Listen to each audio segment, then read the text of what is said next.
School living certificate দেওয়ার জন্য টাকা নেওয়ার অভিযোগ উঠল দাসপুরের এক বালিকা বিদ্যালয়ের বিরুদ্ধে।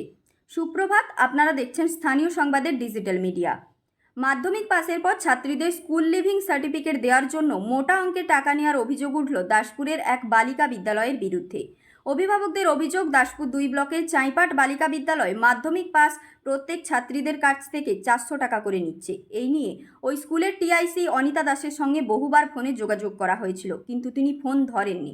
বিদ্যালয় পরিচালন কমিটির সভাপতি পুলক রায় জানান, ছাত্রীদের কাছ থেকে টাকা নেওয়ার বিষয়টি তিনি জানতেন না, তিনি খোঁজ নিয়ে মন্তব্য করবেন। মাধ্যমিক পাসের পর উচ্চ মাধ্যমিকে অন্য স্কুলে ভর্তি হওয়ার জন্য স্কুল লিভিং সার্টিফিকেটের প্রয়োজন হয়। এবছর ওই বিদ্যালয় থেকে 84 জন ছাত্রী মাধ্যমিক পরীক্ষা দিয়েছে। অভিভাবকদের অভিযোগ, প্রত্যেক ছাত্রীর কাছ থেকে 400 টাকা করে নেওয়া হয়েছে এবং তার জন্য কোনো রসিদও দেওয়া হয়নি। এক ছাত্রীর বাবা বলেন, কী কারণে ওই টাকা নেওয়া হচ্ছে তার কোনো ব্যাখ্যাও দিতে পারেনি স্কুল কর্তৃপক্ষ। তাই এই নিয়ে ক্ষোভের সৃষ্টি হয়েছে অভিভাবকদের মধ্যে। বাবলু মান্নার রিপোর্ট। সংবাদ পাঠে আমি মন্দিরা মাঝি। স্থানীয় সংবাদ, ঘাটাল। ঘাটাল মহকুমার সমস্ত খবরের আপডেট পেতে চোখ রাখুন স্থানীয় সংবাদের ডিজিটাল মিডিয়ায়। নমস্কার।